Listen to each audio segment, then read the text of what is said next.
Hi friends, Stark here. And for much of the casual spectator and viewership base of Melee, there's always going to be events that drum up larger viewership, clips that go more viral, have more eyes on them, like Mango winning a tournament. That's it! That's it! That's it! That's it! Or a huge upset by a mid-tier or just by seed differential. The forward air, he's off stage. That actually just, that's oh it. my goodness. That's it. Mango And goes Fizzwiggle. down 2-1 to Fizzwiggle. Wow, I am... Maybe low tiers are cooking up a cool combo, and stylish clips will always pop off. Oh, beat it up smash! And when the Smash documentary came out, the narratives of the Five Gods and the God Slayers did incredible work of carrying interest in the personal storylines in between these different major events. So although I loved the game and watching tournaments and attending where I could, I always found that Melee content in the day-to-day, the Twitch or the series content, was tough to keep me invested in. There weren't major tournaments every weekend, and upsets didn't always happen. Most of the weekly Melee streams consisted of small locals or Mango grinding until he autopilots and alcohol and 3 AM Fortnite happens. And I'm not complaining, I get how tough Melee is as a game to stream and play with entertainment and focus.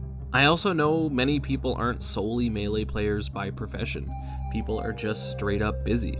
But it seemed for the longest time that we were missing the attention-grabbing, series-driven content, especially on Twitch, that would bring people to watch Melee with a new enthusiasm. Until now. The title of this video is inspired by one Melee player who you might be familiar with. This player is a pioneer of new ideas in a new era of Melee content, but in my opinion, there are two head honchos who lead the way with the quantity and quality of new and engaging perspectives on Melee. These players are bringing eyes back to Twitch and as a byproduct YouTube and TikTok to watch the game we all love. And this new take on Melee content has the potential to bring so many more eyes to the game. But before we get to the heroes who are saving Melee, it would be a disservice not to mention some of the absolute GOATs paving the way with less frequent content, but of absolute god-tier quality, and have played an equally large role from a content creation perspective on YouTube. We have Hall of Famers like GR Smash, Nation123, and Awesome Sauce, who have made some of Melee's most popular compilations and documentaries. Seriously, they are so dedicated and talented at their craft, I find it unlikely that you are watching me or this video and you haven't heard from them. We also have a modern era of Melee directors who are helping craft the intricate and compelling competitive landscapes that continuously bring eyes to Melee, like Woostoons, Turn Down for Walt, and Jeremy, who have each produced many Melee videos you almost certainly have watched and loved, and who inspire creators like myself to keep making videos around this game that we love. And for every creator I didn't mention, for every Melee player who streams, coaches, educates, creates in some way, thank you still for your love of the game and the inclusive nature of sharing Melee with each other. But let's talk about the first of Melee's modern era of content game changers. Moky. Curtis Moky Doki Pratt is a Canadian fox located near Toronto, Ontario.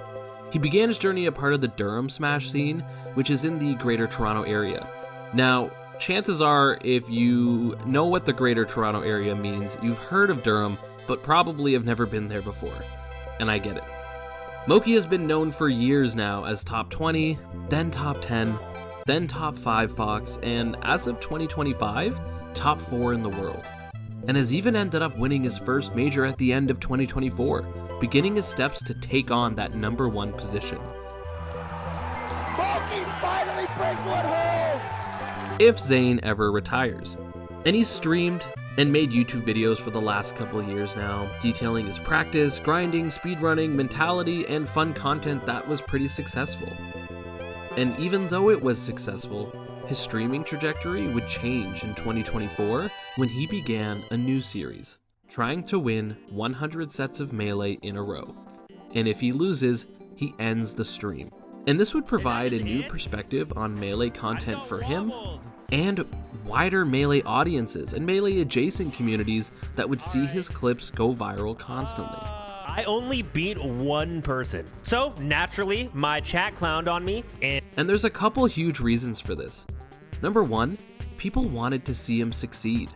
Of course, this is a crazy challenge. Winning 100 sets of Melee is tough just on its own, with no timer, no restrictions, no punishments. So to see him do it would be successful in a row on its own. But I think even more convincing is number two, people want to see him fail badly. I think the idea that he could sit down, play a single set, lose, and have to end stream to be very hilarious. And there's some pressure and stakes involved with that. Number three, about why this video series was so popular, is that people want to see the type of players roaming around in the vast world of unranked Melee. It's not like this is just a bunch of O2 scrubs circling around in unranked. There were top players trying to snipe him all the time. He would queue in to people who have beaten him in tournament before, or net play grinders who could eke out a win at a moment's notice. And this would prove to be a successful formula. It would pick up traction fast as Twitter, YouTube, TikTok, and Twitch clips began to start picking up audience momentum. Seeing some of the most classic blunders, or early exits from Moky as he ended his stream. And the longer the challenge went, as weeks became a month and more, the more people started to recognize that this challenge, especially being done from someone with, I would imagine, high MMR or skill matchmaking, and live on stream, would be a test of beating not only randoms, but every single aspect of a hidden boss, a surprise top player, or a stream sniper who want to have the guts and glory to end his stream themselves. This became a community effort to make his journey to 100 wins as arduous and entertaining as possible. Moky helps create a new environment for what makes Melee addicting and enticing, and what makes Melee content more than just being a good streamer. There's high-level play, real stakes, and moments of climax and drama. And knowing that as a viewer, you might just get a chance to witness him make history is incredible.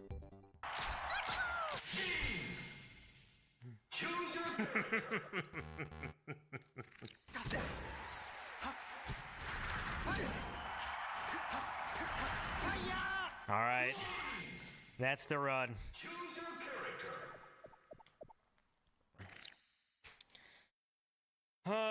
That's the run. 102. And it's this notion of making history that rejuvenated the Melee category, especially since this game is known unanimously as one of the very toughest to be good at. And so the tougher the wins being achieved, the more impressive it would seem. And when we talk about this next content creator, we can talk about how the drive to be the best, when fused with the right parameters for content, creates the perfect storm for a challenge that everyone wants to watch. And this person would have thousands of concurrent viewers, inconsistencies that not even Mango or HBox or any titan of the field have consistently replicated for a long time. Let's talk about Zain. Zain Nagbe is Melee's #1 player for 2024 without question. Now you might think that this means his priorities would be dedicated to intense practice and less on creating content, with his whole winning 7 majors and all. But as Melee hit its off-season for the year last year in 2024, but Zain pioneered a new spin on classic Slippy Melee content, with a simple concept. Can I bring the entire cast to Grandmaster? And this idea has seen many forms from other smashers. Axe has done random to Grandmaster, Aklo has done link to Grandmaster, and Plup let Twitch play Melee for him. Grandmaster yet to be achieved. But Zain being the #1 player and having a bit of a reputation already as a one-trick pony with his Marth, made the concept of a full cast to Grandmaster so enchanting because he's got so much to prove. Does Zain have what it takes to hang when he's playing Fox? What about the entirety of the low-tier cast of the game that never gets talked about? The prospect of this challenge almost speaks for itself. There's no way he could bring a character like Mewtwo to the top 50, an echelon of skills so many top 100 players are queuing into.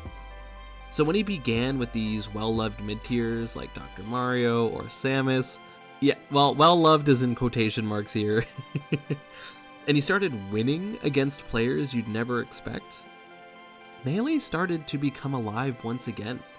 Ooh, baby!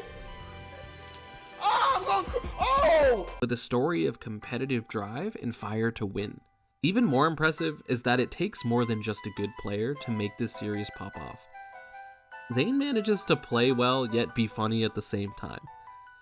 The end result is a growing journey that we are all slowly being brought into as one community, because you could play him as a bronze or silver or gold or grandmaster.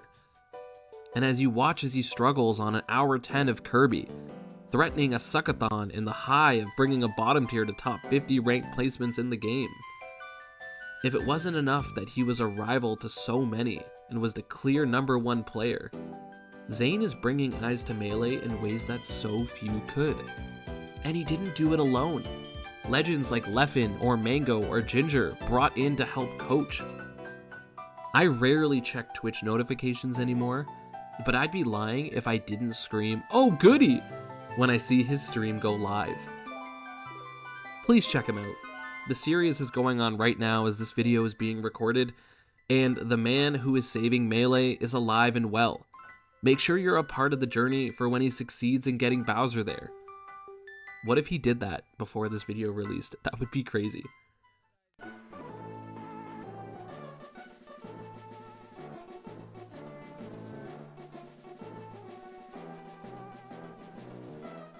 Of course, the title is a bit of a dramatization. There's no one person saving Melee. The content creators are firing at all fronts. But to see the Twitch categories get revived in a way I haven't seen in years, to see more eyes on TikTok or Twitter or YouTube Shorts for series that genuinely make you want to watch Melee in a new way, to see top players prove themselves in ways we'd never thought possible, makes me thankful for Melee, thankful for Slippy, and thankful for every single player, tournament organizer, fan, viewer, commentator, who puts their energy in making this game the sport that keeps on giving. Thank you so much for watching, guys. I hope you enjoyed. I had to talk about it. Zain is such a goat. Same with Moky, same with everybody I mentioned, and of course the hundreds I didn't. If you love Melee, I appreciate it so much. Have a good rest of your day, and thanks for watching.